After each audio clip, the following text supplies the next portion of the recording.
വിളിക്കാനടിയാ നേരം കത്രീന. ബിസിനസ് അല്ലേ, ബിസിനസ്. പൈസ ഉണ്ടാക്കിയിട്ട് കൊന്നുകൂട്ടി ബക്കട്ടപ്പ. കേട്ടോ ലീലേച്ചി, ജോസഫേട്ടന്റെയും കണ്ണേട്ടന്റെയും മക്കളെല്ലാം പുറത്താണ്. പക്ഷേങ്കി ദാറൂട്ടേട്ടന്റെ മക്കളെല്ലാം പട്ടണത്തിലെ വലിയ കച്ചവടക്കാരല്ലേ. തിരുവോണത്തിന്റെ ഉച്ചക്ക് സദ്യയൊക്കെ കഴിച്ചിരിക്കുമ്പോഴും കുഞ്ഞാതിക്ക് വേല വന്നു. പിന്നത്തെ പോയിലൊന്നും പറയണ്ട. ബസ്സുണ്ട, വണ്ടിയുണ്ട, ഇന്നത്തെ പോലെ ഫോണുണ്ട.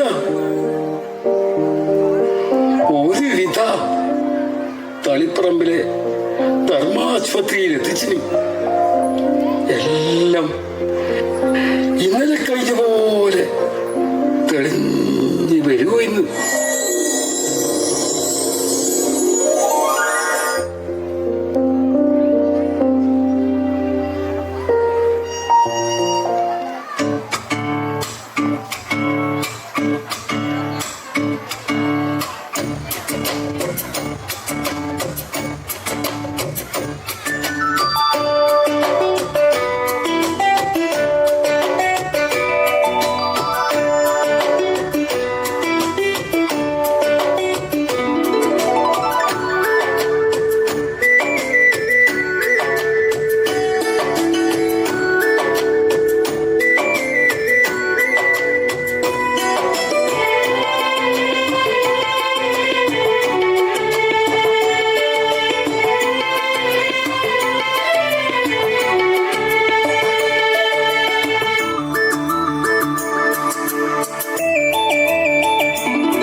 വക്കത്തെ മാളിക വീട്ടിലെന്നാറ്റു നോറ്റിട്ടൊരുണ്ണി പിറന്നു.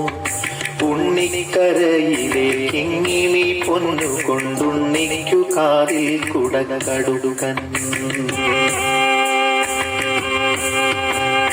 പാപ്പ കൊടുക്കുന്നു പാലു കൊടുക്കുന്നു പാവ കൊടുക്കുന്നു നങ്ങേലി കാച്ചിയ മോരൊഴിച്ചൊപ്പി വടിച്ചിട്ട് കാക്കേ പൂച്ചേ പാട്ടുകൾ പാടിയിട്ട് മാനത്തമ്പിളി മാമനെ കാട്ടിയിട്ട് മാമു കൊടുക്കുന്നു നങ്ങേലി താഴെ വെച്ചാലുറുമ്പരിച്ചാലും തലയിൽ വെച്ചാൽ തേനരിച്ചാലും തങ്കക കുടത്തിനെ താലോലം പാടിയിട്ടു തങ്ക കടലിൽ പട്ടു വിരിച്ചിട്ട് തടുതണെ പൂന്തുണ തട്ടിയുറക്കിട്ടു ചാഞ്ഞുമയങ്ങുന്നു നങ്ങേലി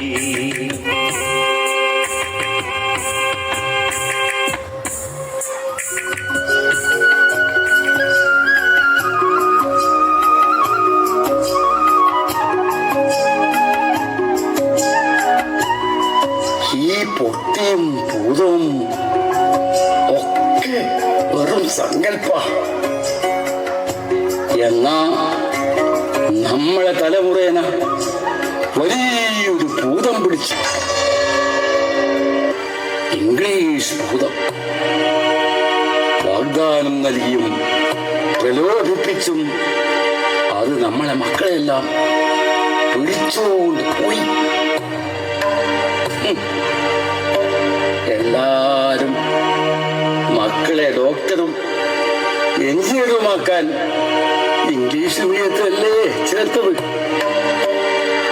കുറെ എണ്ണം തനി സായിപ്പന്മാരായി,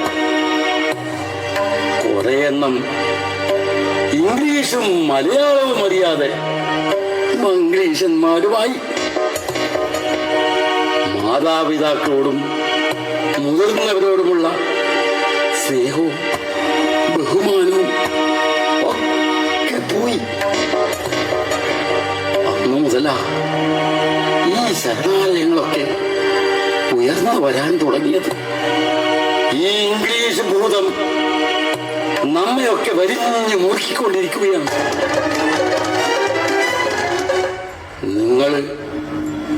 നിങ്ങളെ കുട്ടികളെ സർക്കാർ സ്കൂളിൽ ചേർത്ത് നോക്ക്.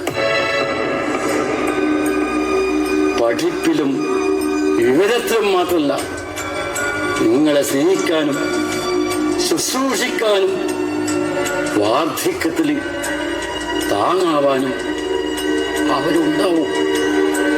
ഉറപ്പ്. ഇത് വെറും വാക്കല്ല, ഒരുപാട് ജീവിതം കണ്ട ഈ ദാറുട്ടിയാട്ടിന്റെ ഉറപ്പാണ്. ഉറപ്പ്.